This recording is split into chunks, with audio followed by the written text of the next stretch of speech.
Natural selection. Natural selection. Its power.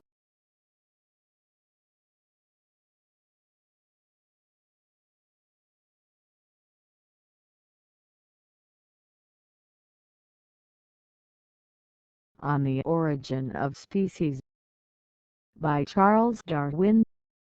Chapter 4. Natural selection. Natural selection.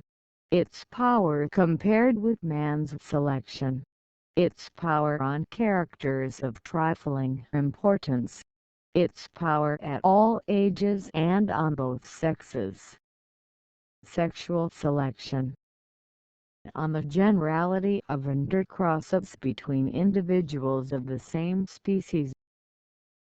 Circumstances favorable and unfavorable to natural selection, namely, intercrossing, isolation, number of individuals, slow action, extinction caused by natural selection, divergence of character, related to the diversity of inhabitants of any small area, and to naturalization. Action of natural selection, through divergence of character and extinction, on the descendants from a common parent. Explains the grouping of all organic beings. How will the struggle for existence, discussed briefly in the last chapter, act in regard to variation? Can the principle of selection, which we have seen is so potent in the hands of man, apply in nature? I think we shall see that it can act most effectually. Let it be borne in mind in what an endless number of strange peculiarities our domestic productions, and, in a lesser degree, those under nature, vary, and how strong the hereditary tendency is. Under domestication, it may be truly said that the whole organization becomes in some degree plastic.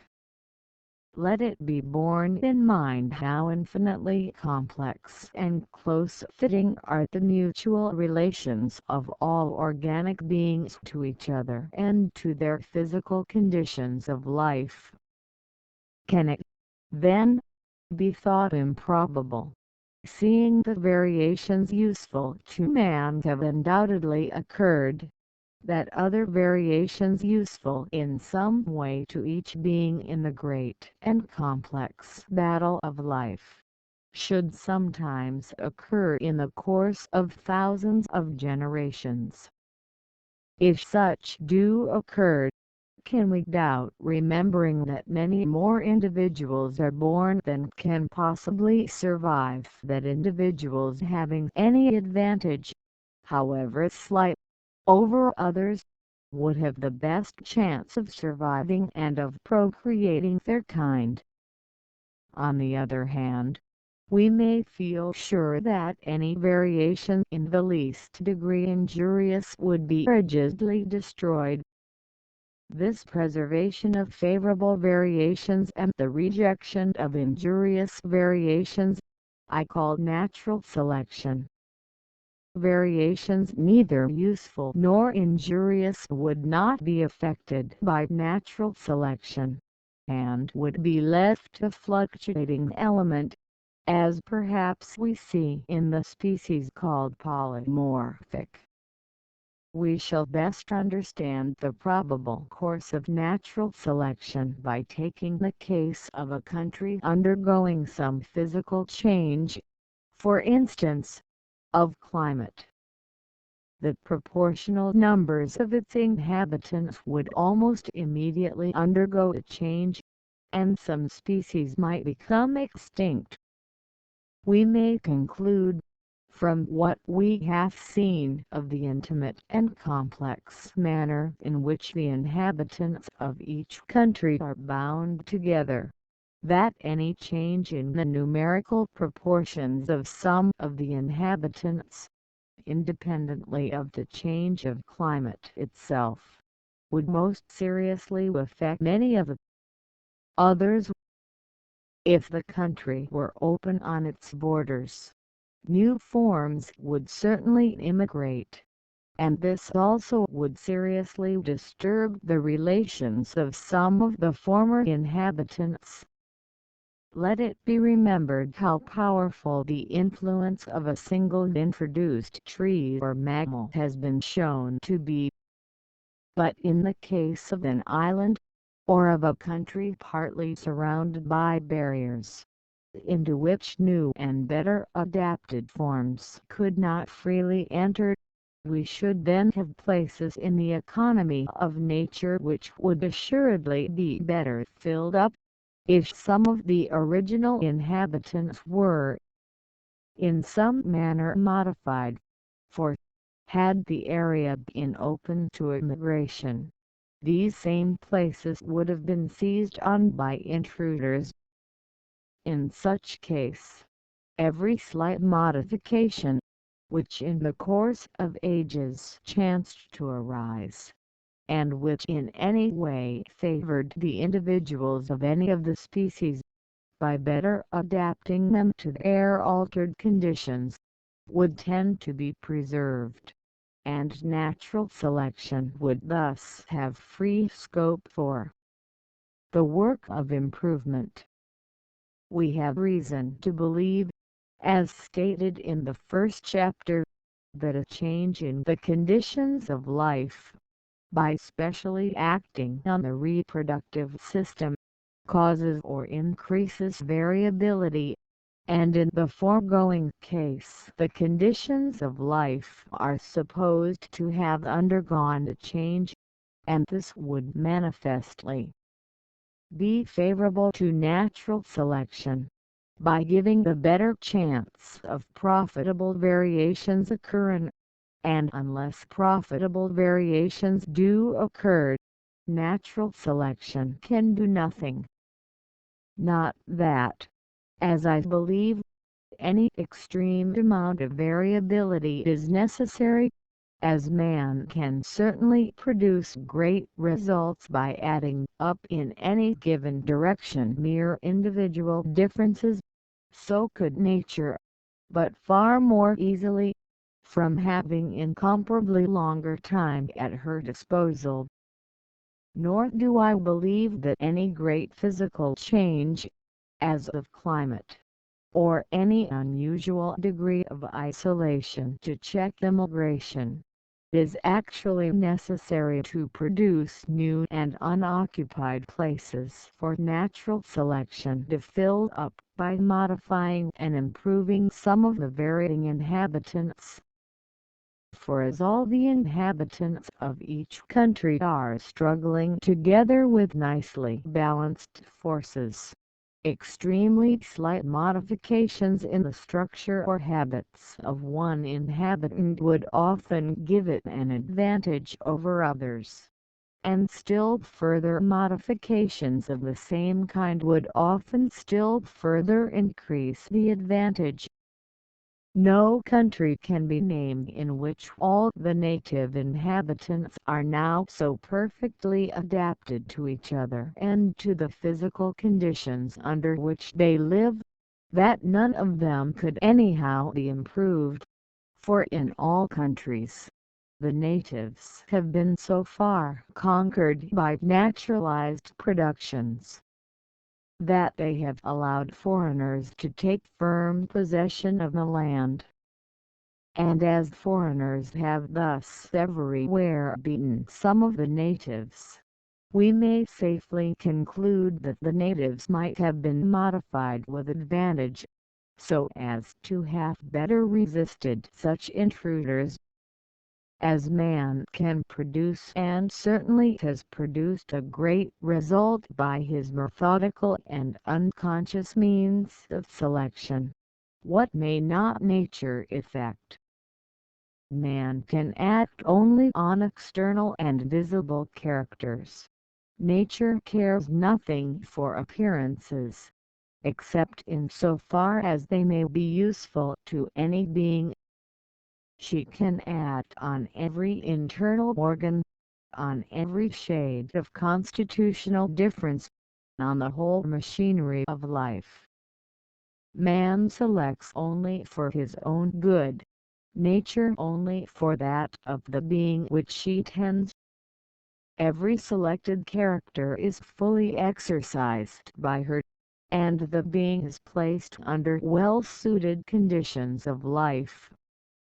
Man keeps the natives of many climates in the same country.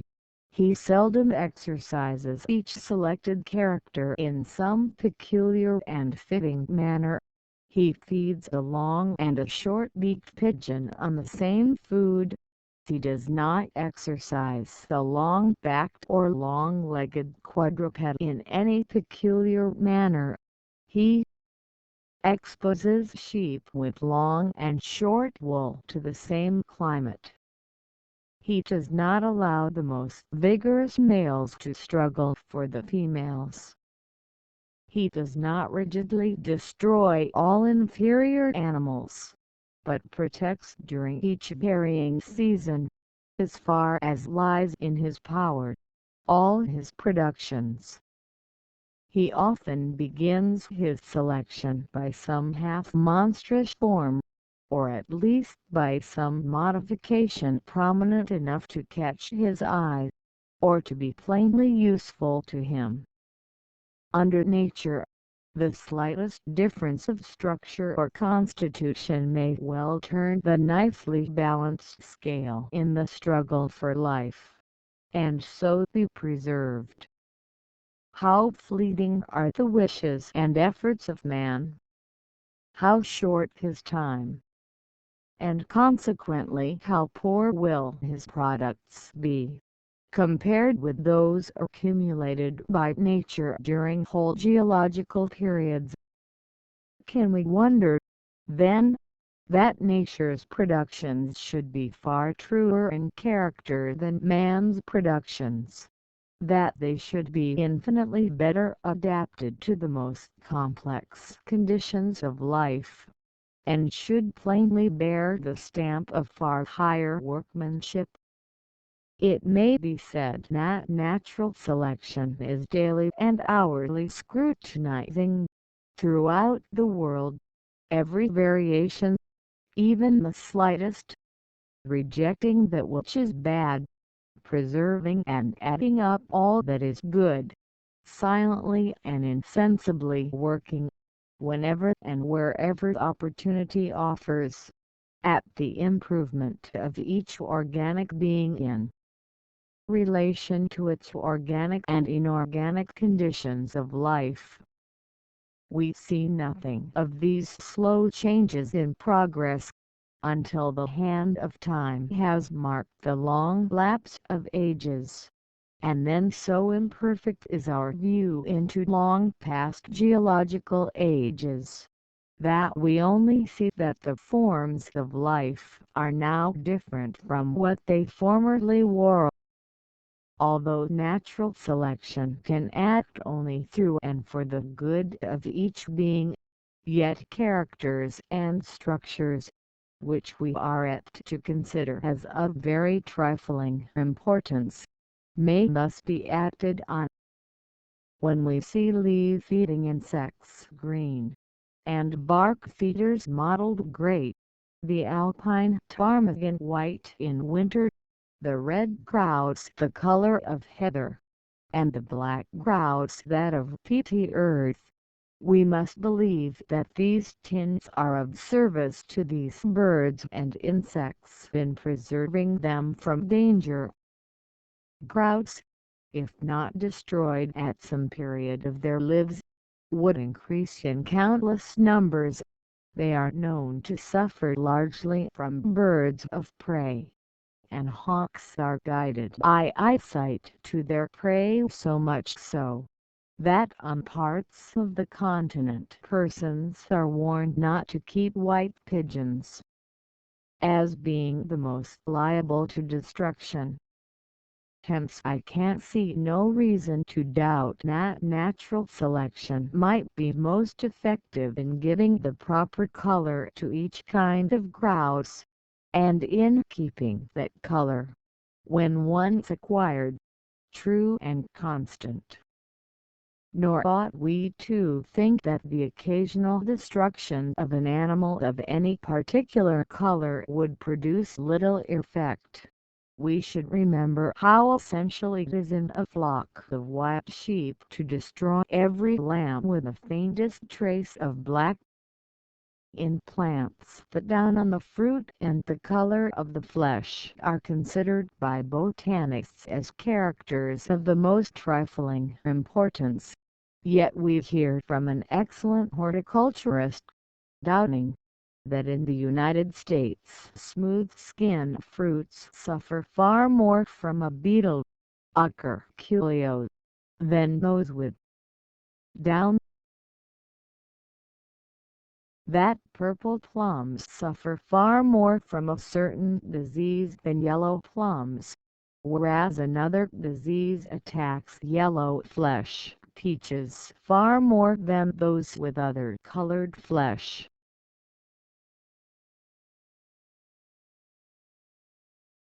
If, with all the aid of art, these slight differences make a great difference in cultivating the several varieties, assuredly, in a state of nature, where the trees would have to struggle with other trees and with a host of enemies, such differences would effectually settle which variety, whether a smooth or downy, a yellow or purple flesh fruit,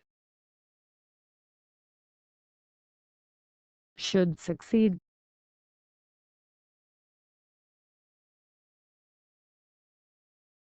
In looking at many small points of difference between species, which, as far as our ignorance permits us to judge, seem to be quite unimportant, we must not forget that climate, food, etc., probably produce some slight and direct effect. It is, however, far more necessary to bear in mind that there are many unknown laws of correlation of growth, which, when one part of the organization is modified through variation, and the modifications are accumulated by natural selection for the good of the being, will cause other modifications, often of the most unexpected nature. As we see that those variations which under domestication appear at any particular period of life, tend to reappear in the offspring at the same period. For instance, in the seeds of the many varieties of our culinary and agricultural plants, in the caterpillar and cocoon stages of the varieties of the silkworm, in the eggs of poultry, and in the color of the down of their chickens, in the horns of our sheep and cattle when nearly adult. So in the state of nature, natural selection will be enabled to act on and modify organic beings at any age, by the accumulation of profitable variations at that age, and by their inheritance at a corresponding age. If it profit a plant to have its seeds more and more widely disseminated by the wind, I can't see no greater difficulty in this being effected through natural selection, than in the cotton planter increasing and improving by selection the down in the pods on his cotton trees. Natural selection may modify and adapt the larva of an insect to a score of contingencies, wholly different from those which concern the mature insect. These modifications will no doubt affect, through the laws of correlation, the structure of the adult, and probably in the case of those insects which live only for a few hours, and which never feed, a large part of their structure is merely the correlated result of successive changes in the structure of their larvae. So, conversely, modifications in the adult will probably often affect the structure of the larva, but in all cases natural selection will ensure that modifications consequent on other modifications at a different period of life shall not be in the least degree injurious, for if they became so, they would cause the extinction of the species. Natural selection will modify the structure of the young in relation to the parent, and of the parent in relation to the young. In social animals it will adapt the structure of each individual for the benefit of the community, if each in consequence profits by the selected change. What natural selection cannot do is to modify the structure of one species, without giving it any advantage, for the good of another species, and those statements to this effect may be found in works of natural history. I cannot find one case which will bear investigation.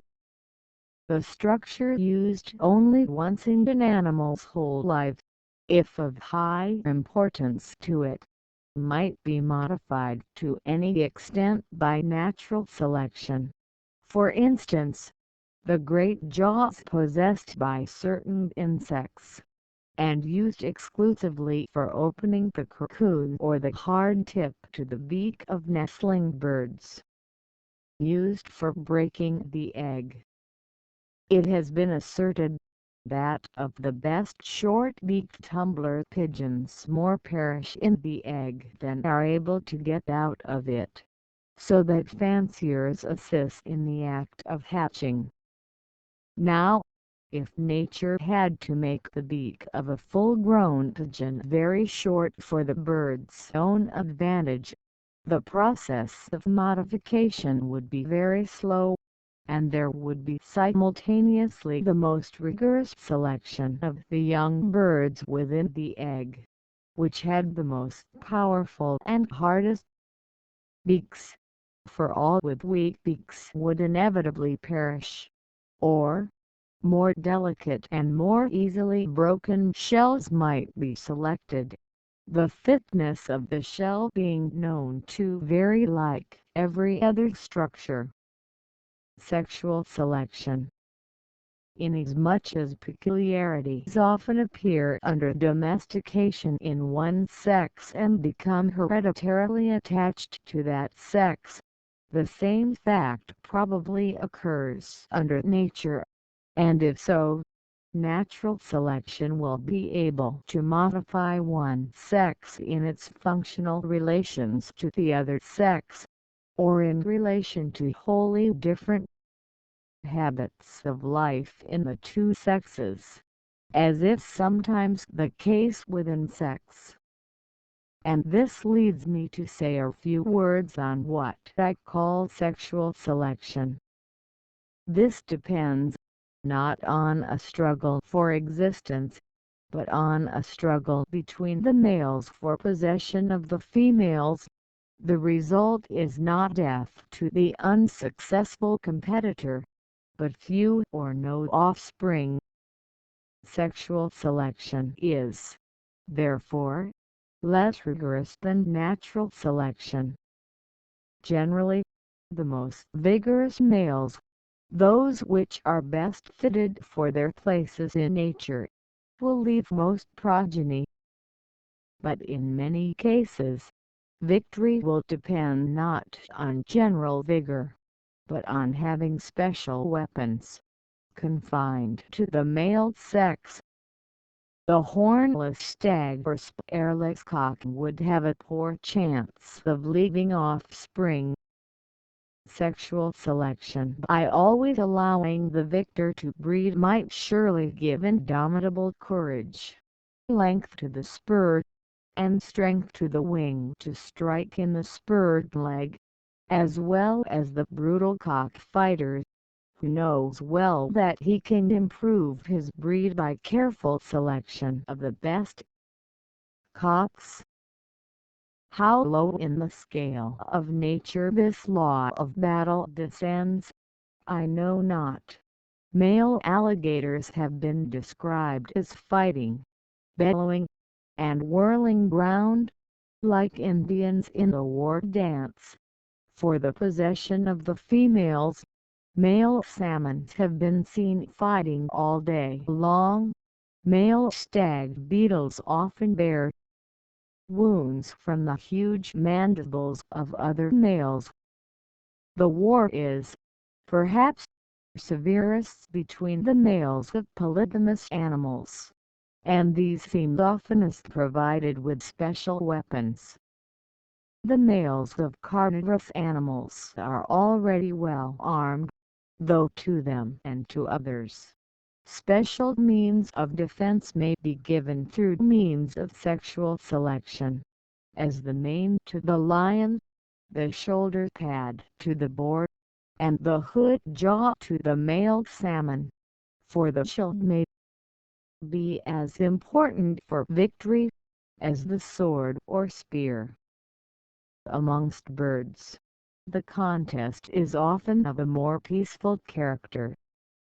All those who have attended to the subject believe that there is the severest rivalry between the males of many species to attract by singing the females. The rock thrush of Guyana, birds of paradise, and some others, congregate, and successive males display their gorgeous plumage and perform strange antics before the females, which standing by as spectators, at last choose the most attractive partner. Those who have closely attended to birds in confinement well note that they often take individual preferences and dislikes. Thus Sir R. Heron has described how one pied peacock was eminently attractive to all his hen birds. It may appear childish to attribute any effect to such apparently weak means. I cannot here enter on the details necessary to support this view. But if man can in a short time give elegant carriage and beauty to his bantams, according to his standard of beauty, I can't see no good reason to doubt the female birds, by selecting, during thousands of generations, the most melodious or beautiful males, according to their standard of beauty, might produce a marked effect. I strongly suspect that some well-known laws with respect to the plumage of male and female birds, in comparison with the plumage of the young, can be explained on the view of plumage having been chiefly modified by sexual selection, acting when the birds have come to the breeding age, or during the breeding season, the modifications thus produced being inherited at corresponding ages or seasons, either by the males alone, or by the males and females, but I have not space here to enter on this subject. Thus it is, as I believe, that when the males and females of any animal have the same general habits of life, but differ in structure, color, or ornament, such differences have been mainly caused by sexual selection. That is, individual males have had, in successive generations, some slight advantage over other males in their weapons, means of defense, or charms, and have transmitted these advantages to their male offspring. Yet, I would not wish to attribute all such sexual differences to this agency, for we see peculiarities arising and becoming attached to the male sex in our domestic animals as the wattle in mail carriers, horn-like protuberances in the coats of certain fowls, etc., which we cannot believe too. be either useful to the males in battle, or attractive to the females. We see analogous cases under nature. For instance, the tuft of hair on the breast of the turkey cock, which can hardly be either useful or ornamental to this bird indeed. Had the tuft appeared under domestication, it would have been called a monstrosity. Illustrations of the action of natural selection. In order to make it clear how, as I believe, natural selection acts, I must beg permission to give one or two imaginary illustrations. Let us take the case of a wolf, which preys on various animals, securing some by craft, some by strength, and some by fleetness. And let us suppose that the fleetest prey, the deer for instance, had from any change in the country increased in numbers, or that other prey had decreased in numbers, during that season of the year when the wolf is hardest pressed for food. I can under such circumstances see no reason to doubt that the swiftest and slimmest wolves would have the best chance of surviving, and so be preserved or selected, provided always that they retained strength to master their prey at this or at some other period of the year, when they might be compelled to prey on other animals. I can't see no more reason to doubt this, than that man can improve the fleetness of his greyhounds by careful and methodical selection, or by that unconscious selection which results from each man trying to keep the best dogs without any thought of modifying the breed. Even without any change in the proportional numbers of the animals on which our wolf preyed, a cub might be born with an innate tendency to pursue certain kinds of prey. Nor can this be thought very improbable, for we often observe great differences in the natural tendencies of our domestic animals. One cat, for instance, taking to catch rats, another mice. One cat, according to Mr. Street John, bringing home winged game, another hares or rabbits, and another hunting on marshy ground and almost nightly catching woodcocks or snipes. The tendency to catch rats rather than mice is known to be inherited. Now, if any slight innate change of habit or of structure benefited an individual wolf, it would have the best chance of surviving and of leaving offspring. Some of its young would probably inherit the same habits or structure, and by the repetition of this process, a new variety might be formed which would either supplant or coexist with the parent form of wolf. Or, again, the wolves inhabiting a mountainous district, and those frequenting the lowlands, would naturally be forced to hunt different prey, and from the continued preservation of the individuals best fitted for the two sites, two varieties might slowly be formed. These varieties would cross and blend where they met, but to this subject of intercrossing we shall soon have to return. I may add, that, according to Mr. Pierce, there are two varieties of the wolf inhabiting the Catskill Mountains in the United States. One with a light greyhound-like form, which pursues deer, and the other more bulky, with shorter legs, which more frequently attacks the shepherd's flocks. Let us now take a more complex case. Certain plants excrete the sweet juice, apparently for the sake of eliminating something injurious from their sap. This is effected by glands at the base of the stipules in some leguminosae, and at the back of the leaf of the common laurel. This juice, though small in quantity, is greedily sought by insects. Let us now suppose a little sweet juice or nectar to be excreted by the inner bases of the petals of a flower.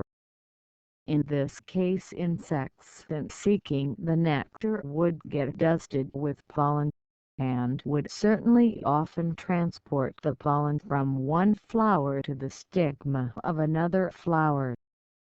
The flowers of two distinct individuals of the same species would thus get crossed, and the act of crossing, we have good reason to believe, as will hereafter be more fully alluded to, would produce very vigorous seedlings, which consequently would have the best chance of flourishing and surviving.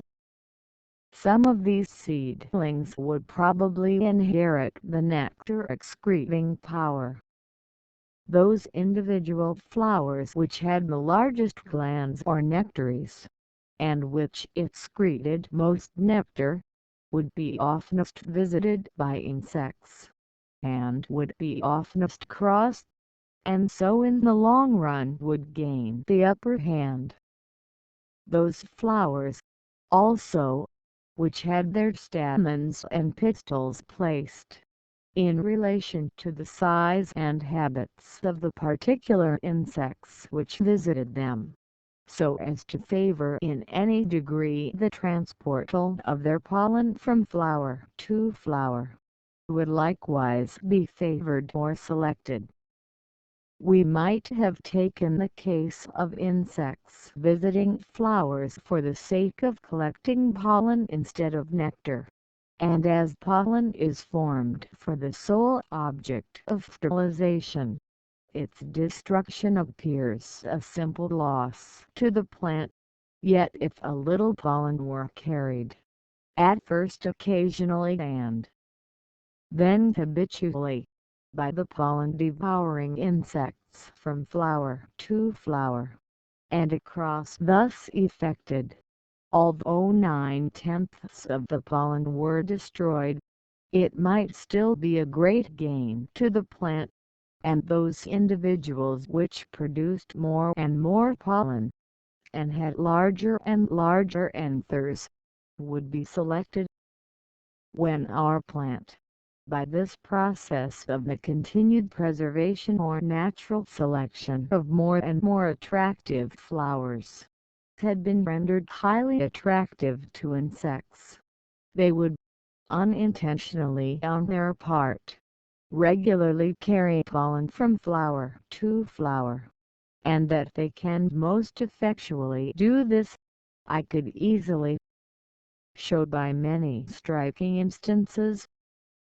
I will give only one, not as a very striking case, but as likewise illustrating one step in the separation of the sexes of plants, presently to be alluded to.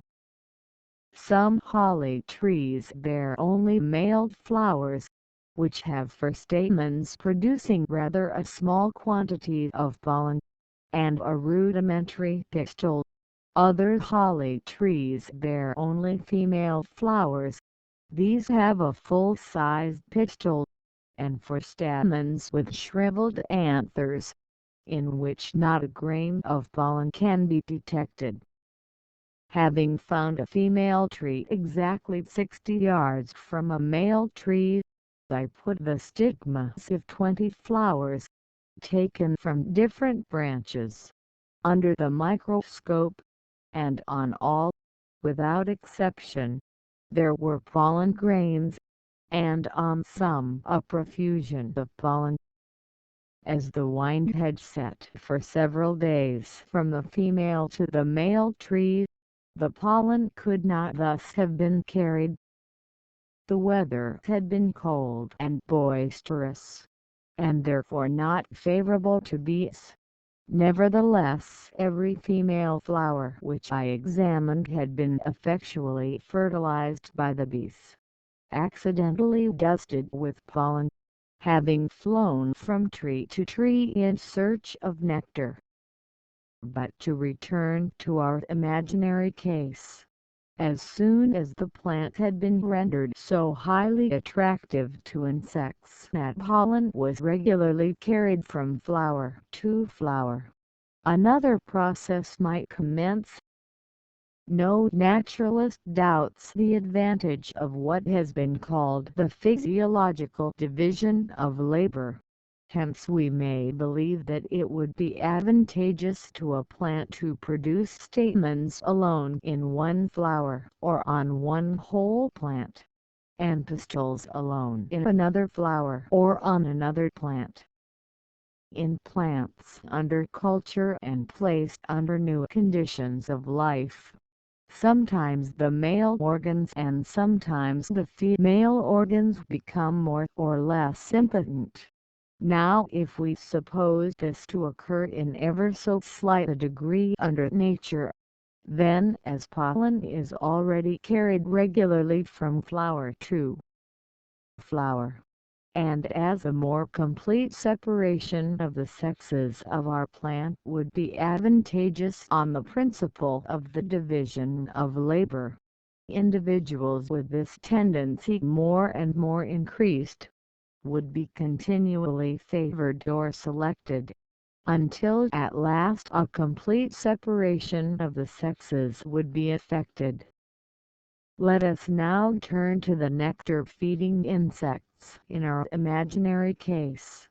We may suppose the plant of which we have been slowly increasing the nectar by continued selection to be a common plant, and that certain insects depended in main part on its nectar for food.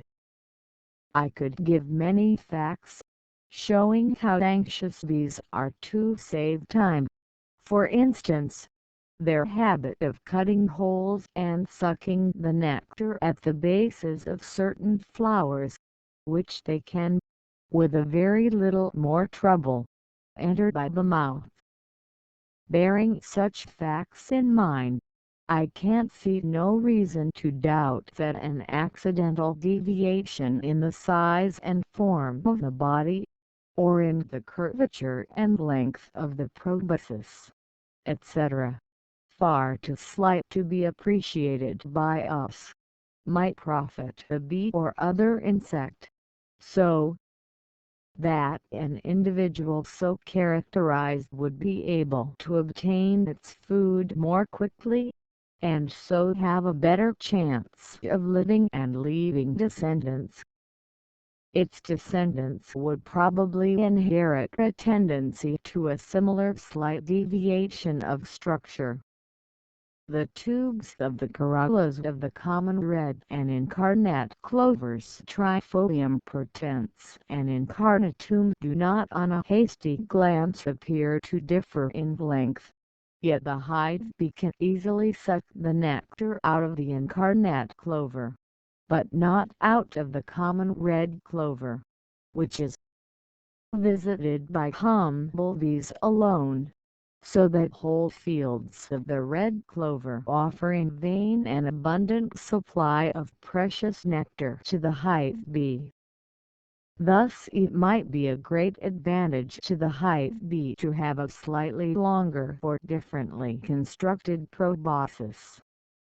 On the other hand, I have found by experiment that the fertility of clover greatly depends on these visiting and moving parts of the corolla, so as to push the pollen onto the stigmatic surface. Hence, again, if humblebees were to become rare in any country, it might be a great advantage to the red clover to have a shorter or more deeply divided tube to its corolla, so that the hive bee could visit its flowers. Thus I can understand how a flower and a bee might slowly become, either simultaneously or one after the other, modified and adapted in the most perfect manner to each other, by the continued preservation of individuals presenting mutual and slightly favorable deviations of structure. I am well aware that this doctrine of natural selection, exemplified in the above imaginary instances, is open to the same objections which were at first urged against Sir Charles Lyell's noble views on the modern changes of the earth, as illustrative of geology, but we now very seldom hear the action, for instance, of the coast waves, called a trifling and insignificant cause, when applied to the excavation of gigantic valleys or to the formation of the longest lines of inland cliffs. Natural selection can add only by the preservation and accumulation of infinitesimally small inherited modifications, each profitable to the preserved being, and as modern geology has almost banished such views as the excavation of a great valley by a single alluvial wave, so will natural selection, if it be a true principle, banish the belief of the continued creation of new organic beings, or of any great and sudden modification in their structure. On the intercrossing of individuals, I must here introduce a short digression. In the case of animals and plants with separated sexes, it is of course obvious that two individuals must always unite for each birth, but in the case of hermaphrodites this is far from obvious. Nevertheless, I am strongly inclined to believe that with all hermaphrodites two individuals, either occasionally or habitually, concur for the reproduction of their kind. This view, I may add, was first suggested by Andrew Knight. We shall presently see its importance, but I must here treat the subject with extreme brevity, though I have the materials prepared for an ample discussion. All vertebrate animals, all insects, and some other large groups of animals, pair for each birth. Modern research has much diminished the number of supposed hermaphrodites, and of real hermaphrodites a large number pair, that is, two individuals regularly unite for reproduction, which is all that concerns us. But still there are many hermaphrodite animals which certainly do not habitually pair, and a vast majority of plants are hermaphrodites. What reason, it may be asked, is there for supposing in these cases that two individuals ever concur in reproduction? As it is impossible here to enter on details, I must trust to some general considerations alone. In the first place, I have collected so large a body of facts, showing, in accordance with the almost universal belief of breeders, that with animals and plants a cross between different varieties, or between individuals of the same variety but of another strain, gives vigor and fertility to the offspring, and on the other hand, that close interbreeding diminishes vigor and fertility. That these facts alone incline me to believe that it is a general law of nature, utterly ignorant though we be of the meaning of the law, that no organic being self-fertilizes itself for an eternity of generations, but that a cross with another individual is occasionally, perhaps at very long intervals, indispensable.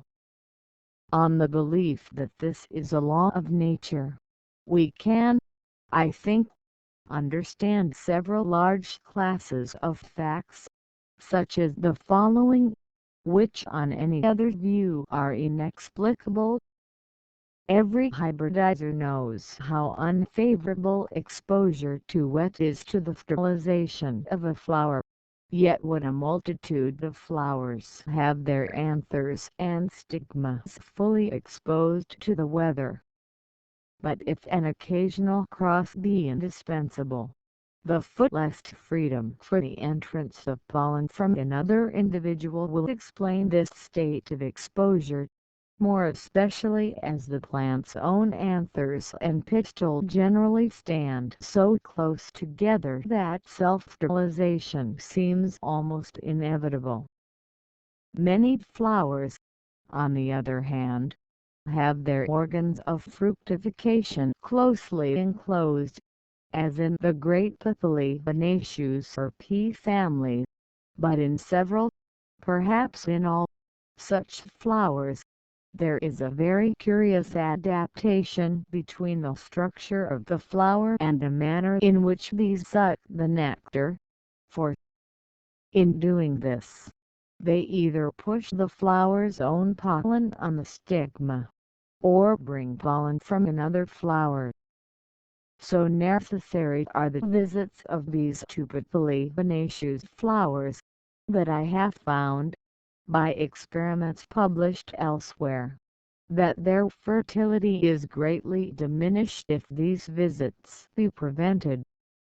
Now, it is scarcely possible that bees should fly from flower to flower, and not carry pollen from one to the other, to the great good, as I believe, of the plant.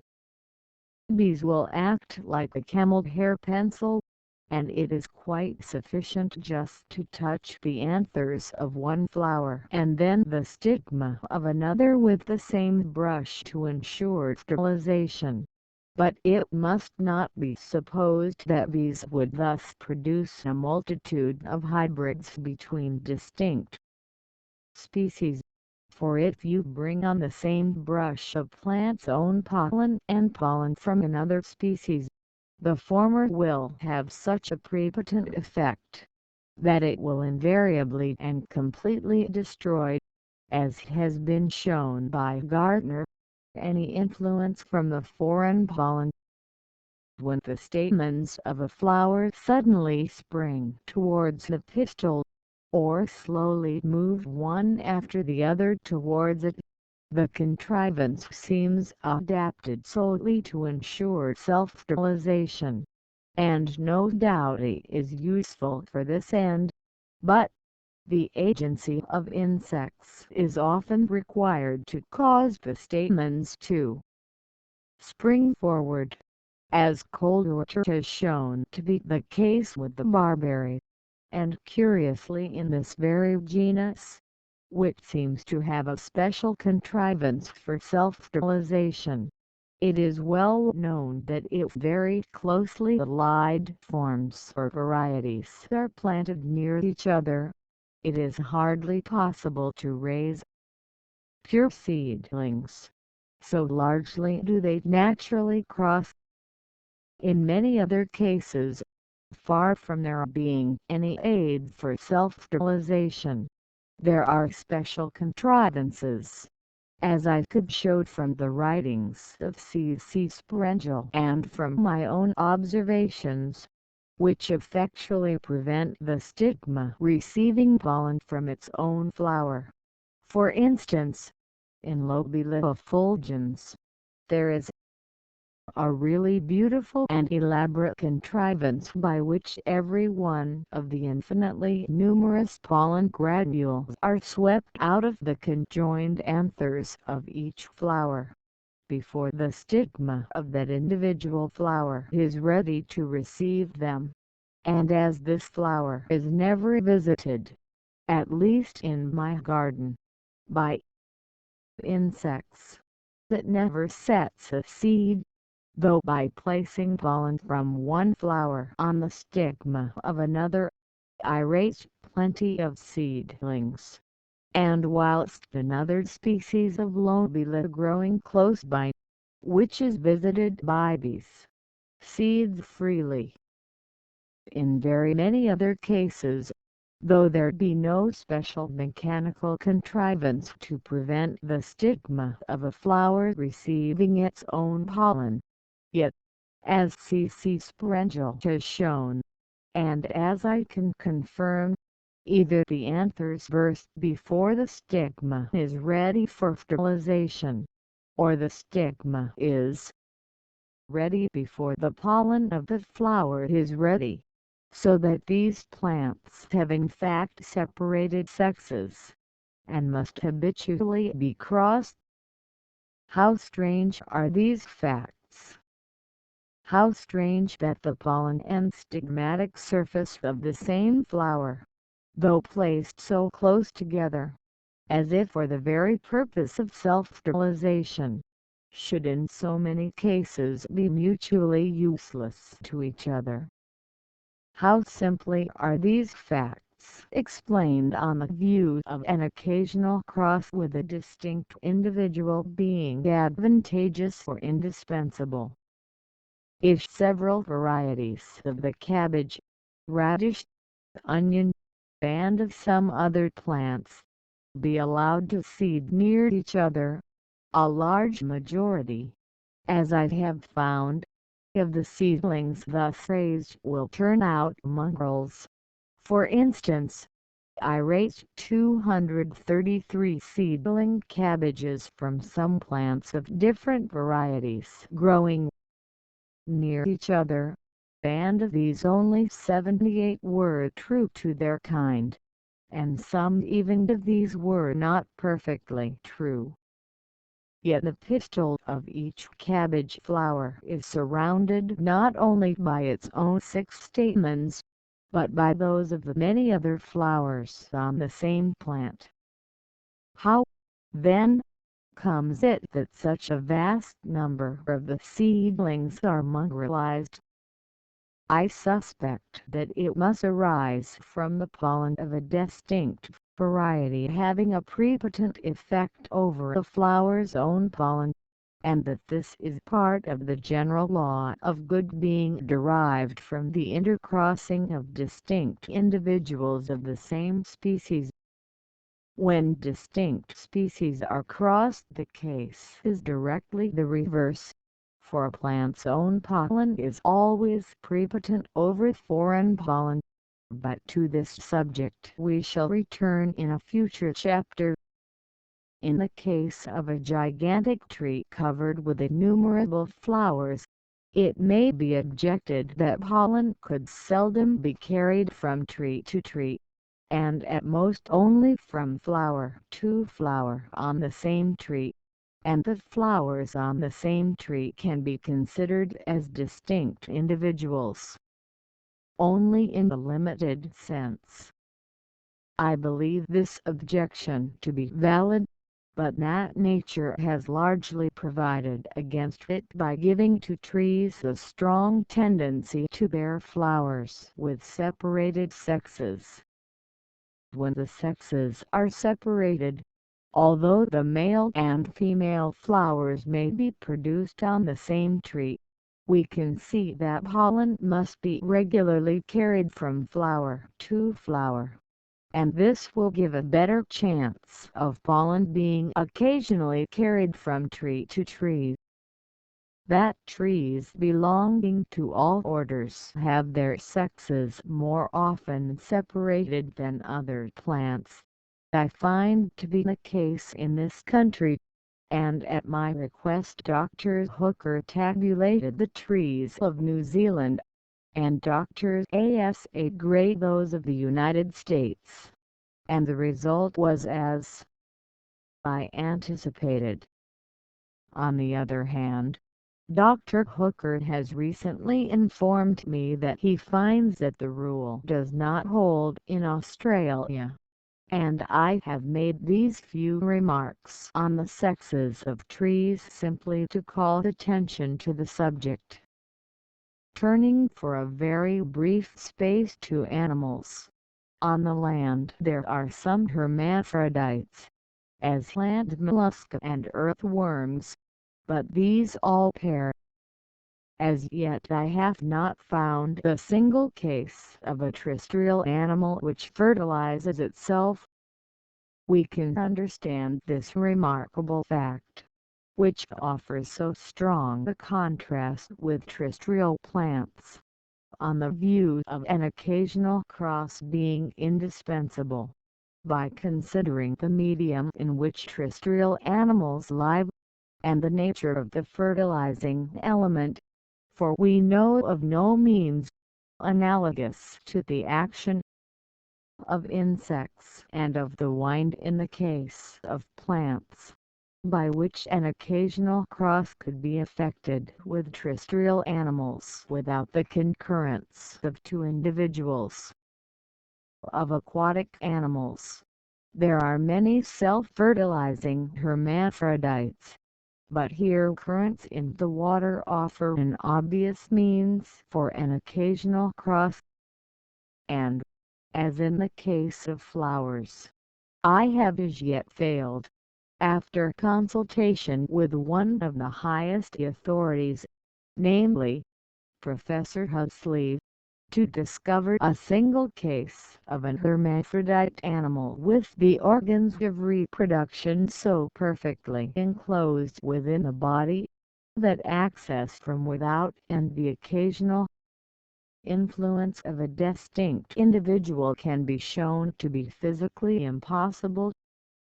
Cirripedes long appeared to me to present a case of very great difficulty under this point of view, but I have been enabled, by a fortunate chance, elsewhere to prove that two individuals, though both are self-fertilizing hermaphrodites, do sometimes cross. It must have struck most naturalists as a strange anomaly that, in the case of both animals and plants, species of the same family and even of the same genus, though agreeing closely with each other in almost their whole organization, yet are not rarely, some of them hermaphrodites, and some of them unisexual. But if, in fact, all hermaphrodites do occasionally intercross with other individuals, the difference between hermaphrodites and unisexual species, as far as function is concerned, becomes very small. From these several considerations and from the many special facts which I have collected, but which I am not here able to give, I am strongly inclined to suspect that, both in the vegetable and animal kingdoms, an occasional intercross with a distinct individual is a law of nature. I am well aware that there are, on this view, many cases of difficulty, some of which I am trying to investigate. Finally then, we may conclude that in many organic beings, a cross between two individuals is an obvious necessity for each birth. In many others it occurs perhaps only at long intervals, but in none, as I suspect, can self-fertilization go on for perpetuity. Circumstances favorable to natural selection. This is an extremely intricate subject. A large amount of inheritable and diversified variability is favorable, but I believe mere individual differences suffice for the work.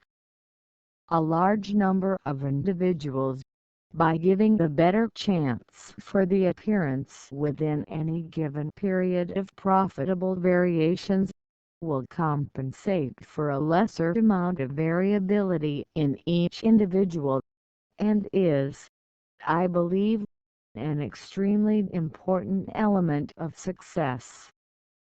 Though nature grants vast periods of time for the work of natural selection, she does not grant an indefinite period, for as all organic beings are striving, it may be said, to seize on each place in the economy of nature, if any one species does not become modified and improved in a corresponding degree with its competitors, it will soon be exterminated.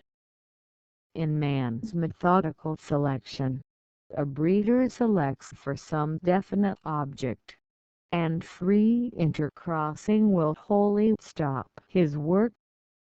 But when many men, without intending to alter the breed, have a nearly common standard of perfection, and all try to get and breed from the best animals, much improvement and modification surely but slowly followed from this unconscious process of selection, notwithstanding the large amount of crossing with inferior animals.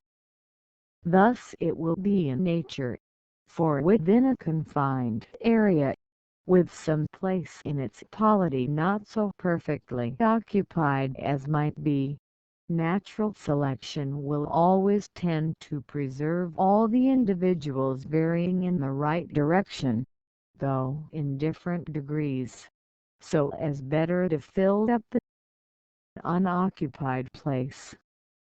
But if the area be large, its several districts will almost certainly present different conditions of life, and then if natural selection be modifying and improving a species in the several districts, there will be intercrossing with the other individuals of the same species on the confines of each.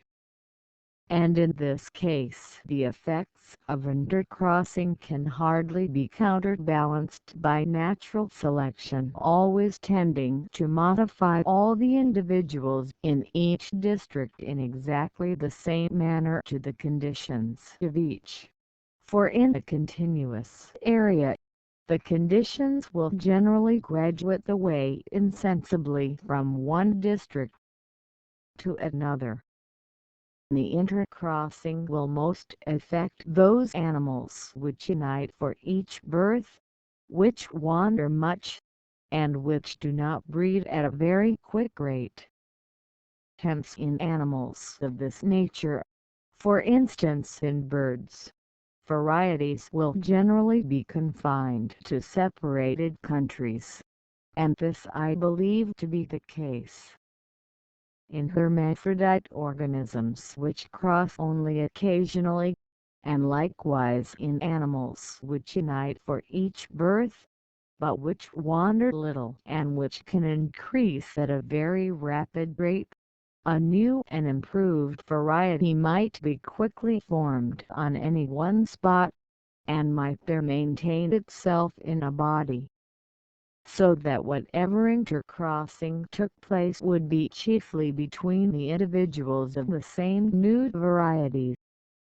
The local variety when once thus formed might subsequently slowly spread to other districts. On the above principle, nurserymen always prefer getting seed from a large body of plants of the same variety, as the chance of intercrossing with other varieties is thus lessened. Even in the case of slow-breeding animals, which unite for each birth, we must not overrate the effects of intercrosses in retarding natural selection, for I can bring a considerable catalogue of facts, showing that within the same area, varieties of the same animal can long remain distinct, from haunting different stations, from breeding at slightly different seasons, or from varieties of the same kind preferring to pair together. Intercrossing plays a very important part in nature in keeping the individuals of the same species, or of the same variety, true and uniform in character. It will obviously thus act far more efficiently with those animals which unite for each birth, but I have already attempted to show that we have reason to believe that occasional intercrosses take place with all animals and with all plants. Even if these take place only at long intervals, I am convinced that the young thus produced will gain so much in vigor and fertility over the offspring from long continued self-fertilization, that they will have a better chance of surviving and propagating their kind, and thus, in the long run, the influence of intercrosses, even at rare intervals, will be great. If there exist organic beings which never intercross, uniformity of character can be retained amongst them, as long as their conditions of life remain the same, only through the principle of inheritance, and through natural selection destroying any which depart from the proper type. But if their conditions of life change and they undergo modification, uniformity of character can be given to their modified offspring, solely by natural selection preserving the same favorable variations. Isolation, also, is an important element in the process of natural selection. In a confined or isolated area, if not very large, the organic and inorganic conditions of life will generally be in a great degree uniform, so that natural selection will tend to modify all the individuals of a varying species throughout the area in the same manner in relation to the same conditions. Intercrosses, also, with the individuals of the same species, which otherwise would have inhabited the surrounding and differently circumstanced districts, will be prevented. But isolation probably acts more efficiently in checking the migration of better adapted organisms, after any physical change, such as of climate or elevation of the land, etc., and thus new places in the natural economy of the country are left open for the old inhabitants to struggle for, and become adapted to, through modifications in their structure and constitution.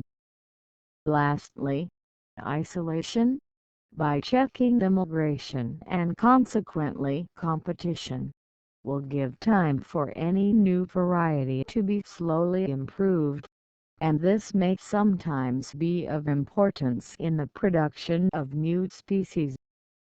If, however, an isolated area be very small, either from being surrounded by barriers, or from having very peculiar physical conditions, the total number of the individuals supported on it will necessarily be very small, and fewness of individuals will greatly retard the production of new species through natural selection. By decreasing the chance of the appearance of favorable variations, if we turn to nature to test the truth of these remarks, and look at any small isolated area, such as an oceanic island, although the total number of the species inhabiting it will be found to be small, as we shall see in our chapter on geographical distribution, yet of these species a very large proportion are endemic, that is, have been produced there, and nowhere else. Hence an oceanic island at first sight seems to have been highly favorable for the production of new species. But we may thus greatly deceive ourselves, for to ascertain whether a small isolated area, or a large open area like a continent, has been most favorable for the production of new organic forms, we ought to make the comparison within equal times, and this we are incapable of doing. Although I do not doubt that isolation is of considerable importance in the production of new species, on the whole I am inclined to believe that largeness of area is of more importance, more especially in the production of species, which will prove capable of enduring for long period, and of spreading widely throughout the great and open area. Not only will there be a better chance of favorable variations arising from a large number of individuals of the same species there supported, but the conditions of life are infinitely complex from a large number of already existing species, and if some of these many species become modified and improved, others will have to be improved in a corresponding degree or they will be exterminated. Each new form, also, as soon as it has been much improved, will be able to spread over the open and continuous area, and will thus come into competition with many others. Hence more new places will be formed, and the competition to fill them will be more severe on a large than on a small and isolated area. Moreover, great areas, though now continuous, owing to oscillations of level, will often have recently existed in a broken condition, so that the good effects of isolation will generally, to a certain extent, have concurred. Finally, I conclude that, although small isolated areas probably have been in some respects highly favorable for the production of new species, yet that the course of modification will generally have been more rapid on large areas, and what is more important, that the new forms produced on large areas, which already have been victorious over many competitors, will be those that will spread most widely, will give rise to most new varieties and species, and will thus play an important part in the changing history of the organic world. We can, perhaps, on these views, understand some facts which will be again alluded to in our chapters on geographical distribution. For instance, that the productions of the smaller continent of Australia have formerly yielded, and apparently are now yielding, before those of the larger Euro-Asiatic area. Thus, also, it is that continental productions have everywhere become so largely naturalized on islands. On a small island, the race for life will have been less severe, and there will have been less modification and less extermination. Hence, perhaps, it comes that the flora of Madeira, according to Oswald here, resembles the extinct tertiary flora of Europe. All freshwater basins, taken together, make the small area compared with that of the sea or of the land, and, consequently, the competition between freshwater productions will have been less severe than elsewhere.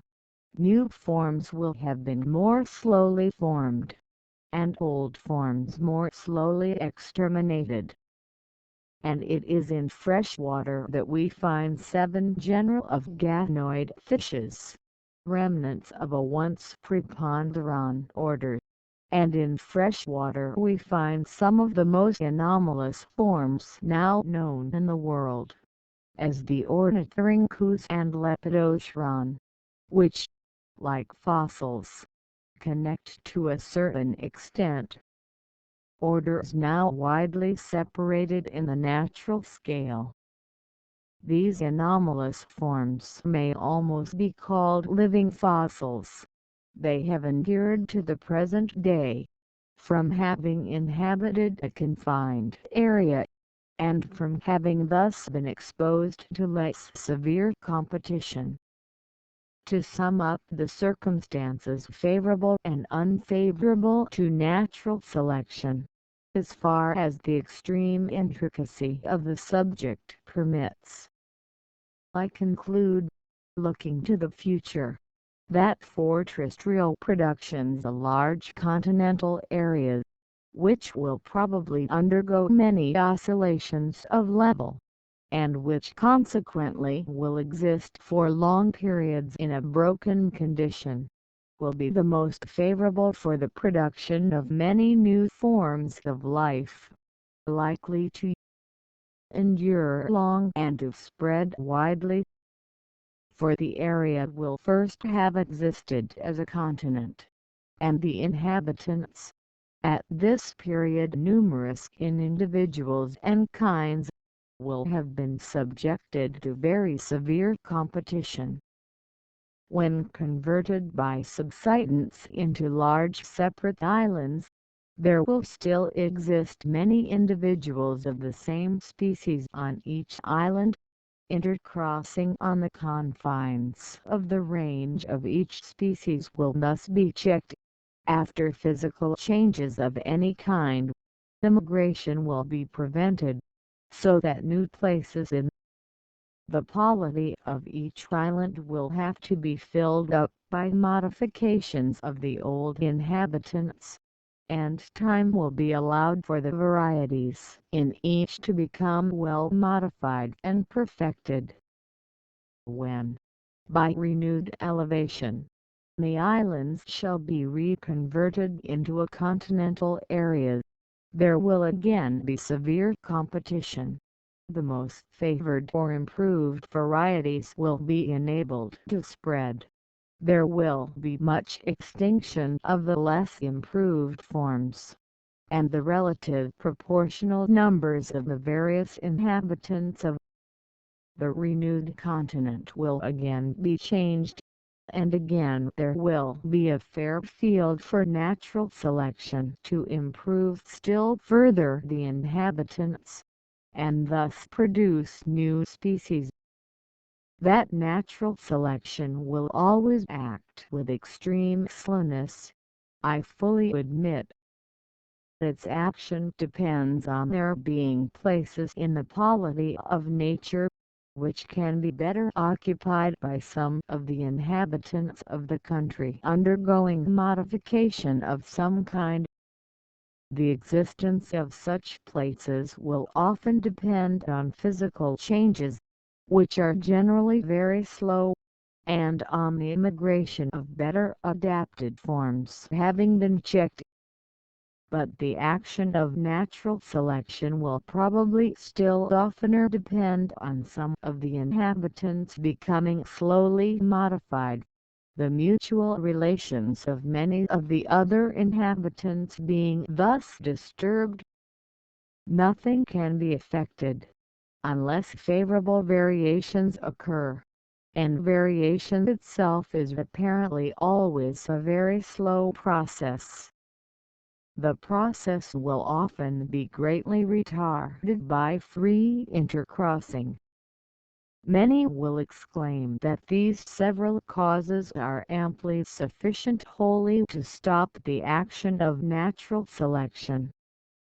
I do not believe so. On the other hand, I do believe that natural selection will always act very slowly, often only at long intervals of time, and generally on only a very few of the inhabitants of the same region at the same time. I further believe that this very slow, intermittent action of natural selection accords perfectly well with what geology tells us of the rate and manner at which the inhabitants of this world have changed. Slow though the process of selection may be, if feeble man can do much by his powers of artificial selection, I can't see no limit to the amount of change, to the beauty and infinite complexity of the co-adaptations between all organic beings, one with another and with their physical conditions of life, which may be effected in the long course of time by nature's power of selection. Extinction. This subject will be more fully discussed in our chapters on geology, but it must be here alluded to from being intimately connected with natural selection. Natural selection acts solely through the preservation of variations in some way advantageous, which consequently endure. But as from the high geometrical powers of increase of all organic beings, each area is already fully stocked with inhabitants, it follows that as each selected and favored form increases in number, so will the less favored forms decrease and become rare. Rarity, as geology tells us, is the precursor to extinction. We can, also, see that any form represented by few individuals will, during fluctuations in the seasons or in the number of its enemies, run a good chance of utter extinction.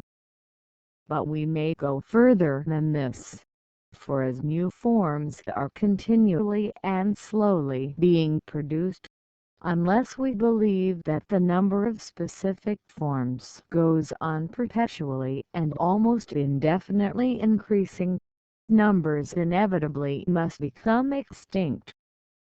That the number of specific forms has not indefinitely increased, geology shows us plainly, and indeed we can see reason why they should not have thus increased, for the number of places in the polity of nature is not indefinitely great, not that we have any means of knowing that any one region has as yet got its maximum of species.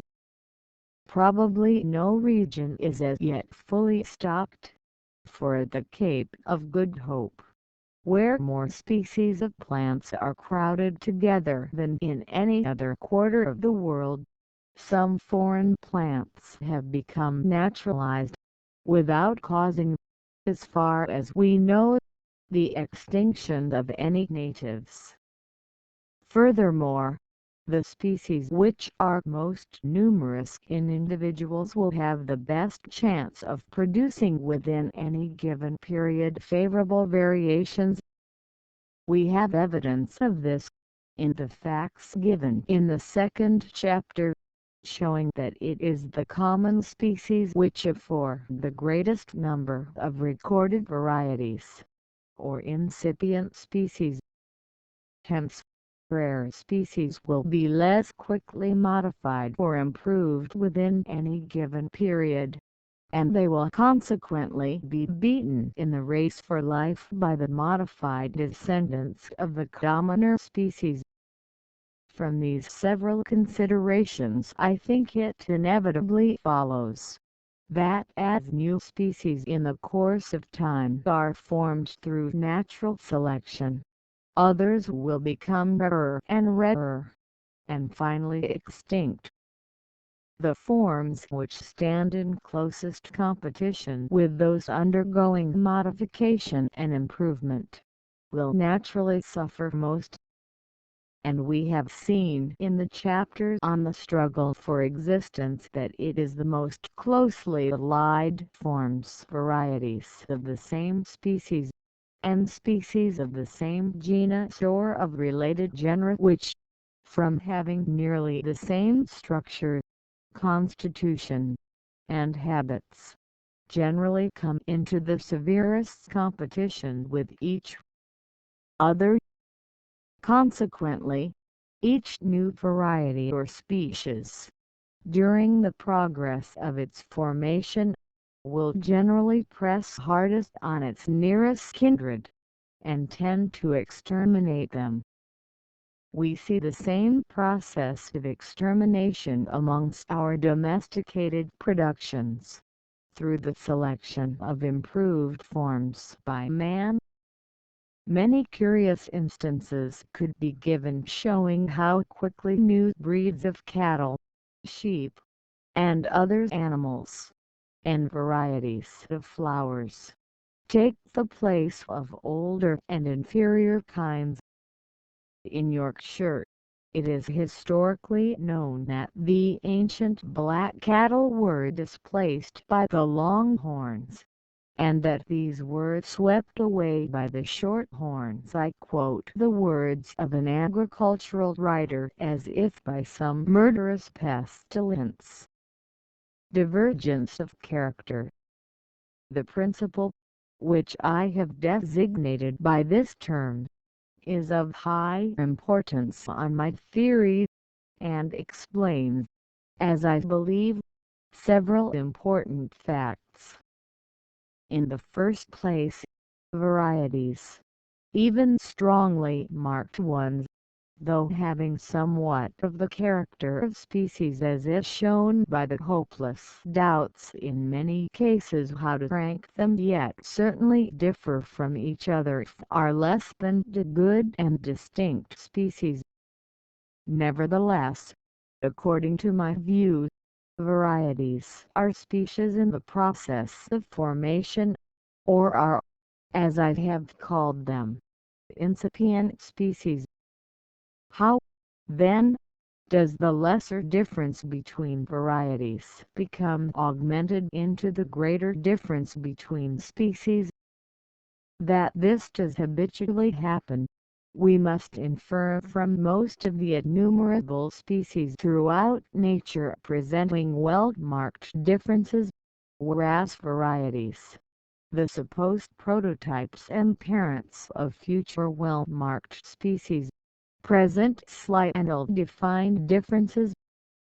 Mere chance, as we may call it, might cause one variety to differ in some character from its parents, and the offspring of this variety again to differ from its parent in the very same character and in the greater degree, but this alone would never account for so habitual and large an amount of difference as that between varieties of the same species and species of the same genus.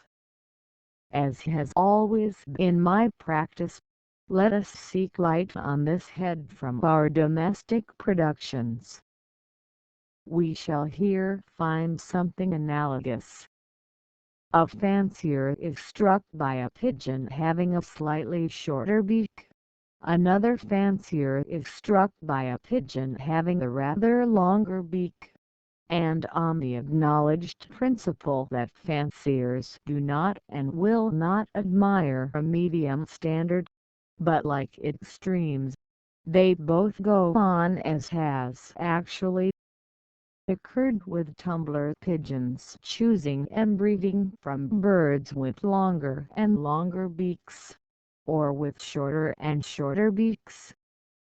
Again, we may suppose that at an early period one man preferred swifter horses, another stronger and more bulky horses.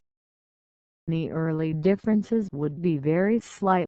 In the course of time, from the continued selection of swifter horses by some breeders, and of stronger ones by others, the differences would become greater, and would be noted as forming two sub-breeds. Finally, after the lapse of centuries, the sub-breeds would become converted into two well-established and distinct breeds. As the differences slowly become greater, the inferior animals with intermediate characters, being neither very swift nor very strong, will have been neglected, and will have tended to disappear. Here, then, we see in man's productions the action of what may be called the principle of divergence, causing differences. at first barely appreciable, steadily to increase, and the breeds to diverge in character both from each other and from their common parent. But how, it may be asked, can any analogous principle apply in nature? I believe it can and does apply most efficiently, from the simple circumstance that the more diversified the descendants from any one species become in structure, constitution, and habits, by so much will they be better enabled to seize on many and widely diversified places in the polity of nature, and so be enabled to increase in numbers. We can clearly see this in the case of animals with simple habits. Take the case of a carnivorous quadruped, of which the number that can be supported in any country is long ago arrived at its full average. If its natural powers of increase be allowed to act, it can succeed in increasing the country not undergoing any change in its conditions only by its varying descendants seizing on places at present occupied by other animals, some of them, for instance, being enabled to feed on new kinds of prey, either dead or alive, some inhabiting new stations, climbing trees, frequenting water, and some perhaps becoming less carnivorous. The more diversified in habits and structure the descendants of our carnivorous animal became, the more places they would be enabled to occupy. What applies to one animal will apply throughout all time to all animals, that is, if they vary, for otherwise natural selection can do nothing. So it will be with plants. It has been experimentally proved that if a plot of ground be sown with one species of grass, and a similar plot be sown with several distinct genera of grasses, a greater number of plants and a greater weight of dry herbage can thus be raised. The same has been found to hold good when first one variety and then several mixed varieties of wheat have been sown on equal spaces of ground. Hence, if any one species of grass were to go on varying, and those varieties were continually selected which differed from each other in at all the same manner as distinct species and genera of grasses differ from each other, the greater number of individual plants of this species of grass, including its modified descendants, would succeed in living on the same piece of ground. And we well know that each species and each variety of grass is annually sowing almost countless seeds, and thus, as it may be said, is striving its utmost to increase its numbers. Consequently, I cannot doubt that in the course of many thousands of generations, the most distinct varieties of any one species of grass would always have the best chance of succeeding and of increasing in numbers, and thus of supplanting the less distinct varieties. And varieties, when rendered very distinct from each other, take the rank of species. The truth of the principle that the greatest amount of life can be supported by great diversification of structure is seen under many natural circumstances. In an extremely small area, especially if freely open to immigration, and where the contest between individual and individual must be severe, we always find great diversity in its inhabitants. For instance, I found that a piece of turf, 3 feet by 4 in size, which had been exposed for many years to exactly the same conditions, supported 20 species of plants, and these belonged to 18 genera and to 8 orders, which shows how much these plants differ from each other. So it is with the plants and insects on small and uniform islets, and so in small ponds of fresh water. Farmers find that they can raise most food by a rotation of plants belonging to the most different orders. Nature follows what may be called a simultaneous rotation. Most of the animals and plants which live close around any small piece of ground could live on it, supposing it not to be in any way peculiar in its nature, and may be said to be striving to the utmost to live there. But it is seen that where they come into the closest competition with each other, the advantages of diversification of structure, with the accompanying differences of habit and constitution, determine that the inhabitants, which thus jostle each other most closely, shall, as a general rule, belong to what we call different genera and orders. The same principle is seen in the naturalization of plants through man's agency in foreign lands. It might have been expected that the plants which have succeeded in becoming naturalized in any land would generally have been closely allied to the indigenes, for these are commonly looked at as specially created and adapted for their own country.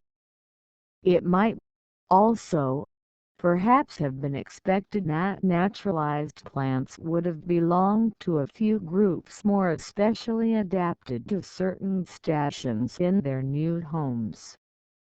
But the case is very different, and Ralph D. Condall has well remarked in his great and admirable work, that florists gain by naturalization, proportionally with the number of the native genera and species, far more in new genera than in new species.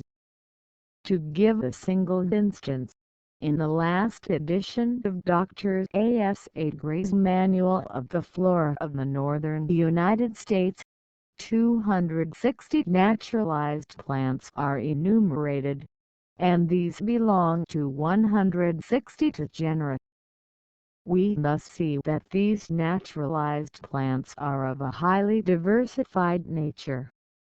They differ, moreover, to a large extent from the indigenes, for out of the 162 genera, no less than 100 genera are not their indigenous, and thus a large proportional addition is made to the genera of these states.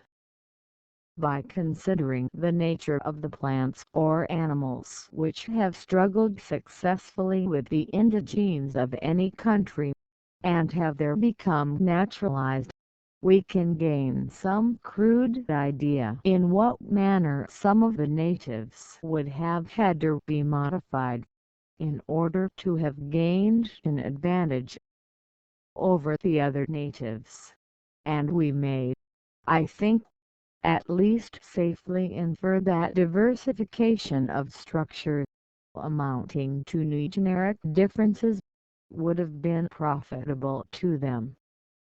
The advantage of diversification in the inhabitants of the same region is, in fact, the same as that of the physiological division of labor in the organs of the same individual body, a subject so well elucidated by Mill Edwards. No physiologist doubts that a stomach, by being adapted to digest vegetable matter alone, or flesh alone, draws most nutriment from these substances. So in the general economy of any land, the more widely and perfectly the animals and plants are diversified for different habits of life, so will a greater number of individuals be capable of their supporting themselves. A set of animals, with their organization but little diversified, could hardly compete with a set more perfectly diversified in structure. It may be doubted, for instance, whether the Australian marsupials, which are divided into groups differing but little from each other, and feebly representing, as Mr. Waterhouse and others have remarked, are carnivorous, ruminant, and rodent mammals, could successfully compete with these well-pronounced orders. In the Australian mammals, we see the process of diversification in an early and incomplete stage of development. After the foregoing discussion, which ought to have been much amplified, we may, I think, assume that the modified descendants of any one species will succeed by so much the better as they become more diversified in structure, and are thus enabled to encroach on places occupied by other beings. Now let us see how this principle of great benefit being derived from divergence of character, combined with the principles of natural selection and of extinction, will tend to act.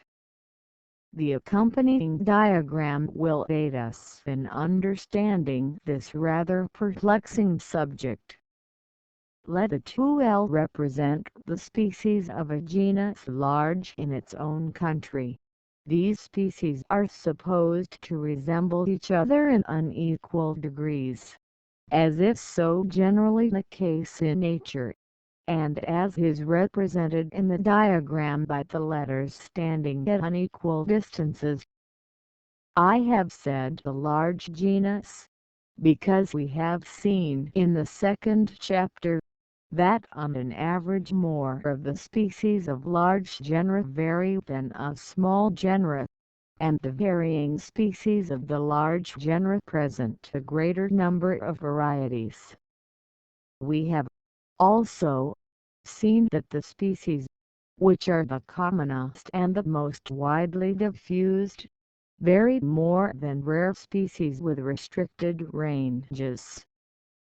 Let A be a common, widely diffused, and varying species, belonging to a genus large in its own country.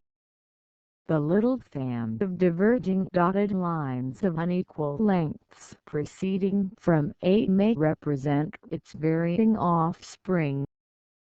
The variations are supposed to be extremely slight, but of the most diversified nature. They are not supposed all to appear simultaneously, but often after long intervals of time, nor are they all supposed to endure for equal periods. Only those variations which are in some way profitable will be preserved or naturally selected. And here the importance of the principle of benefit being derived from divergence of character comes in, for this will generally lead to the most different or divergent variations represented by the outer dotted lines being preserved and accumulated by natural selection. When a dotted line reaches one of the horizontal lines, and is there marked by a small numbered letter, a sufficient amount of variation is supposed to have been accumulated to have formed the fairly well-marked variety, such as would be thought worthy of record in a systematic work. The intervals between the horizontal lines in the diagram may represent each 1,000 generations, but it would have been better if each had represented 10,000 generations. After 1,000 generations, Species A is supposed to have produced two fairly well-marked varieties, namely A1 and M1. These two varieties will generally continue to be exposed to the same conditions which made their parents variable, and the tendency to variability is in itself hereditary. Consequently, they will tend to vary, and generally to vary in nearly the same manner as their parents varied. Moreover, these two varieties, being only slightly modified forms, will tend to inherit those advantages which made their common parent A more numerous than most of the other inhabitants of the same country. They will likewise partake of those more general advantages which made the genus to which the parent species belonged a large genus in its own country. And these circumstances we know to be favorable to the production of new varieties. If, then, these two varieties be variable, the most divergent of their variations will generally be preserved during the next 1,000 generations. And after this interval, variety A1 is supposed in the diagram to have produced variety A2, which will, owing to the principle of divergence, differ more from A than did variety A1. Variety M1 is supposed to have produced two varieties, namely M2 and S2, differing from each other, and more considerably from their common parent A. We may continue the process by similar steps for any length of time. Some of the varieties, after each 1,000 generations, producing only a single variety, but in a more and more modified condition, some producing two or three varieties, and some failing to produce any. Thus the varieties or modified descendants, proceeding from the common parent A, will generally go on increasing in number and diverging in character. In the diagram the process is represented up to the 10,000th generation, and under a condensed and simplified form up to the 14,000th generation. But I must here remark that I do not suppose that the process ever goes on so regularly as is represented in the diagram, though in itself made somewhat irregular. I am far from thinking that the most divergent varieties will invariably prevail and multiply. The medium form may often long endure, and may or may not produce more than one modified descendant, for natural selection will always act according to the nature of the places which are either unoccupied or not perfectly occupied by other beings, and this will depend on infinitely complex relations. But as a general rule, the more diversified in structure the descendants from any one species can be rendered, the more places they will be enabled to seize on, and the more their modified progeny will be increased.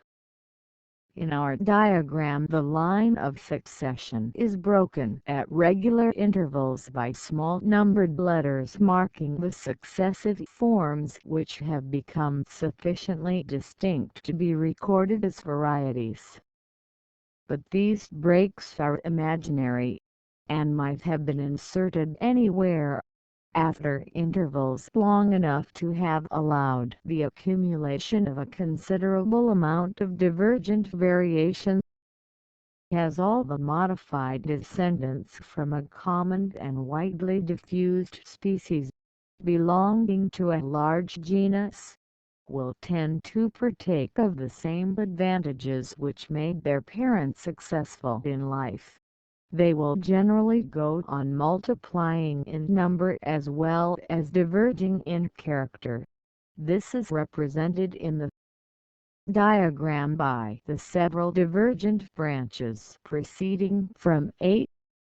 The modified offspring from the later and more highly improved branches in the lines of descent will, it is probable, often take the place of, and so destroy, the earlier and less improved branches. This is represented in the diagram by some of the lower branches not reaching to the upper horizontal lines. In some cases I do not doubt that the process of modification will be confined to a single line of descent, and the number of the descendants will not be increased, although the amount of divergent modification may have been increased in the successive generations. This case would be represented in the diagram if all the lines proceeding from A were removed, excepting the from A1 to A10. In the same way, for instance, the English racehorse and English pointer have apparently both gone on slowly diverging in character from their original stocks, without either having given off any fresh branches or races. After 10,000 generations, species A is supposed to have produced three forms, A10, F10, and M10, which, from having diverged in character during the successive generations, will have come to differ largely, but perhaps unequally, from each other and from their common parent. If we suppose the amount of change between each horizontal line in our diagram to be excessively small, these three forms may still be only well-marked varieties, or they may have arrived at the doubtful category of subspecies, but we have only to suppose the steps in the process of modification to be more numerous or greater in amount, to convert these three forms into well-defined species. Thus the diagram illustrates the steps by which the small differences distinguishing varieties are increased into the larger differences distinguishing species. By continuing the same process for a greater number of generations as shown in the diagram in a condensed and simplified manner, we get 8 species, marked by the letters between A14 and M14, all descended from A. Thus, as I believe, species are multiplied and genera are formed. In a large genus it is probable that more than one species would vary. In the diagram I have assumed that a second species has produced, by analogous steps, after 10,000 generations, either two well-marked varieties W10 and Z10 or two species, according to the amount of change supposed to be represented between the horizontal lines. After 14,000 generations, 6 new species, marked by the letters N14 to Z14, are supposed to have been produced.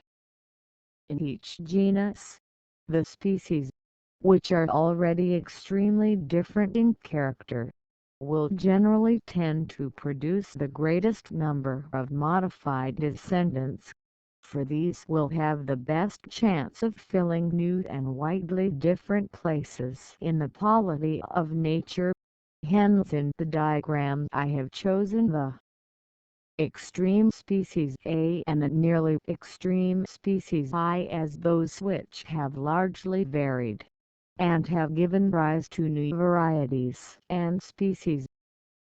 The other 9 species marked by capital letters of our original genus, may for long period continue transmitting unaltered descendants, and this is shown in the diagram by the dotted lines not prolonged far upwards from want of space. But during the process of modification, represented in the diagram, another of our principles, namely that of extinction, will have played an important part. As in each fully stocked country, natural selection necessarily acts by the selected form having some advantage in the struggle for life over other forms. There will be a constant tendency in the improved descendants of any one species to supplant and exterminate in each stage of descent their predecessors and their original parent. For it should be remembered that the competition will generally be most severe between those forms which are most nearly related to each other in habits, constitution, and structure. Hence all the intermediate forms between the earlier and later states, that is between the less and more improved state of a species, as well as the original parent species itself, will generally tend to become extinct.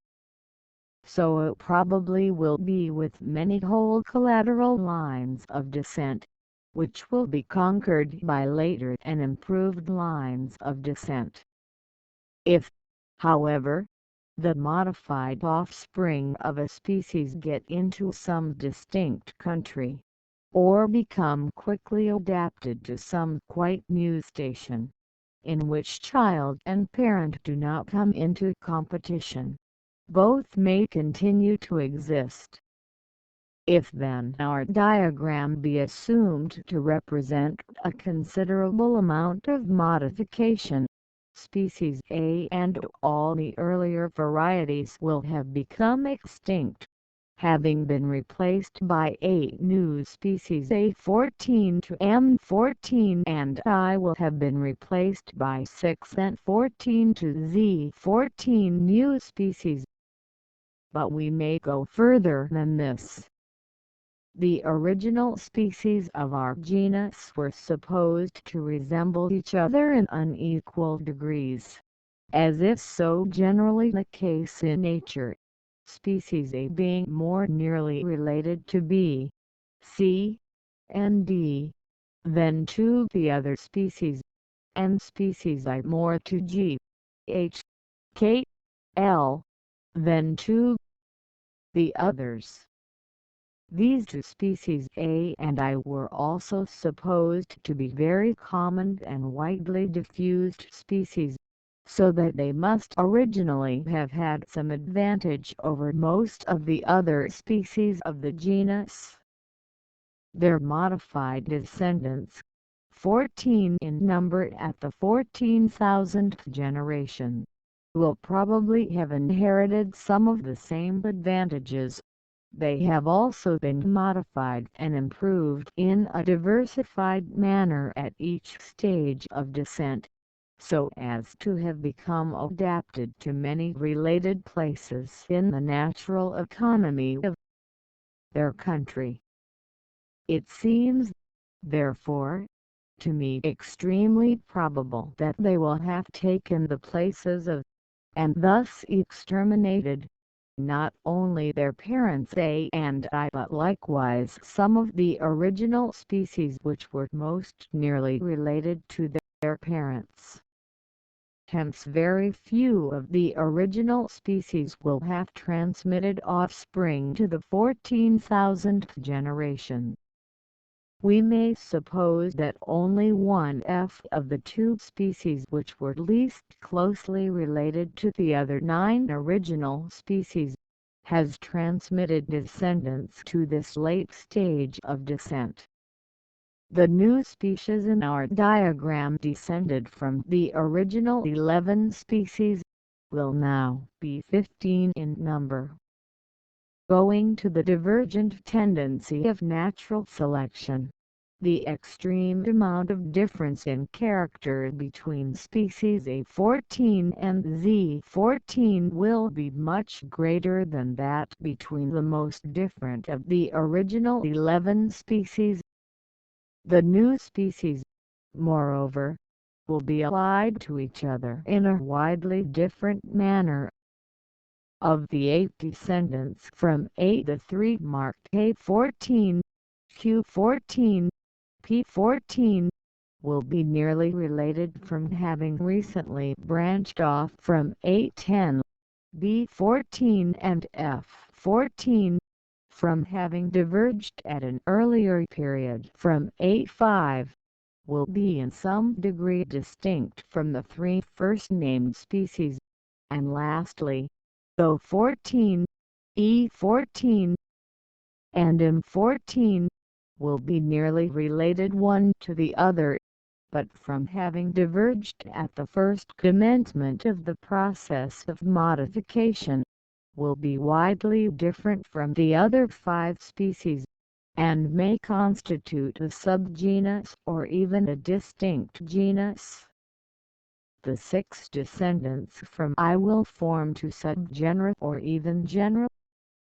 But as the original species I differed largely from A, standing nearly at the extreme points of the original genus, the 6 descendants from I will, owing to inheritance, differ considerably from the 8 descendants from A. The 2 groups, moreover, are supposed to have gone on diverging in different directions. The intermediate species, also, and this is a very important consideration which connected the original species A and I, have all become, excepting F, extinct, and have left no descendants. Hence the 6 new species descended from I and the 8 descended from A will have to be ranked as very distinct genera, or even as distinct subfamilies. Thus it is, as I believe, that 2 or more genera are produced by descent, with modification, from 2 or more species of the same genus, and the 2 or more parent species are supposed to have descended from some one species of an earlier genus. In our diagram, this is indicated by the broken lines beneath the capital letters, converging in sub-branches downwards towards a single point, this point representing a single species, the supposed single parent of our several new subgenera and genera. It is worth while to reflect for a moment on the character of the new species F14, which is supposed not to have diverged much in character, but to have retained the form of F, either unaltered or altered only in a slight degree. In this case, its affinities to the other 14 new species will be of a curious and circuitous nature. Having descended from a form which stood between the 2 parent species A and I, now supposed to be extinct and unknown, it will be in some degree intermediate in character between the 2 groups descended from these species. But as these 2 groups have gone on diverging in character from the type of their parents, the new species F14 will not be directly intermediate between them, but rather between types of the 2 groups, and every naturalist will be able to bring some such case before his mind. In the diagram, each horizontal line has hitherto been supposed to represent 1,000 generations, but each may represent 1,400,000,000 generations, and likewise the section of the successive strata of the Earth's crust including extinct remains. We shall, when we come to our chapters on geology, have to refer again to this subject, and I think we shall then see that the diagram throws light on the affinities of extinct beings, which, though generally belonging to the same orders, or families, or genera, with those now living, yet are often, in some degree, intermediate in character between existing groups, and we can understand this fact, for the extinct species lived at very ancient epochs when the branching lines of descent had diverged less.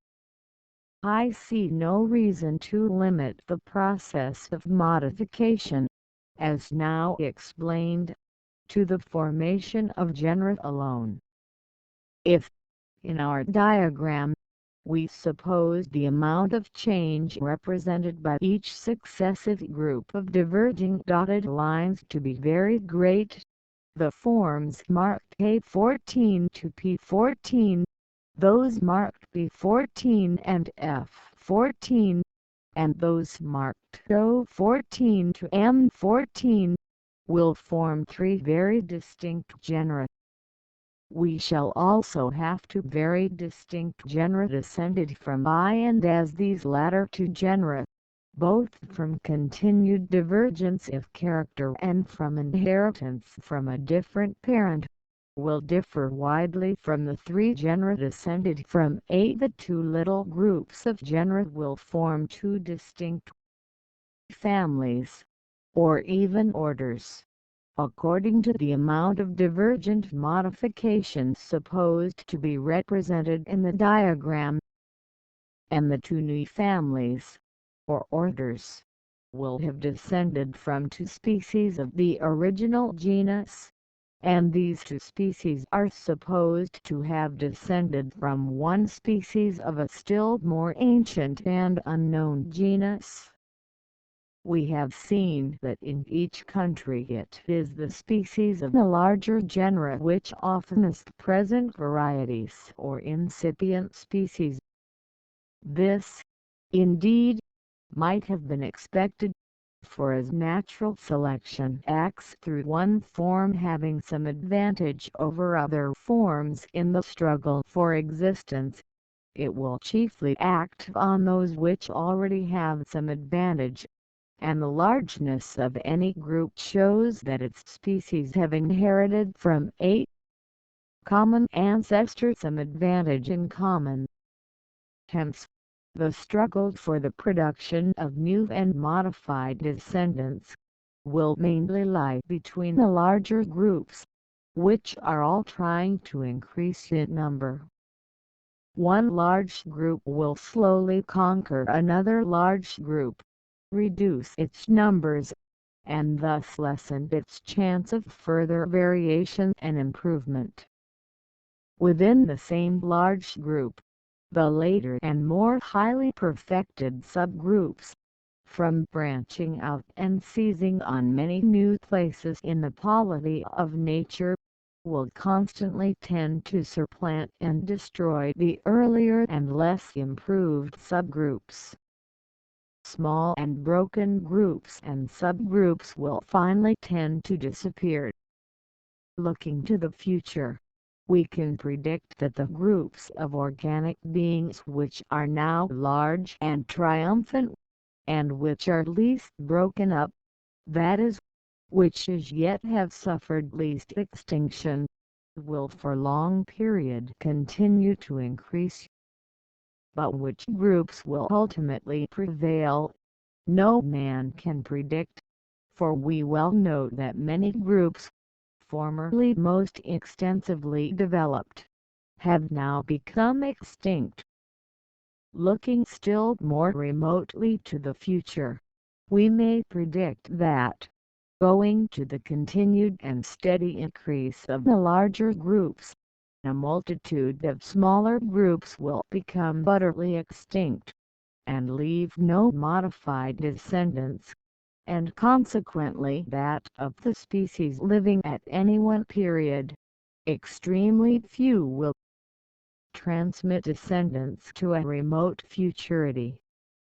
I shall have to return to this subject in the chapter on classification, but I may add that on this view of extremely few of the more ancient species having transmitted descendants, and on the view of all the descendants of the same species making a class, we can understand how it is that there exist but very few classes in each main division of the animal and vegetable kingdoms. Although extremely few of the most ancient species may now have living and modified descendants, yet at the most remote geological period, the earth may have been as well peopled with many species of many genera, families, orders, and classes, as at the present day.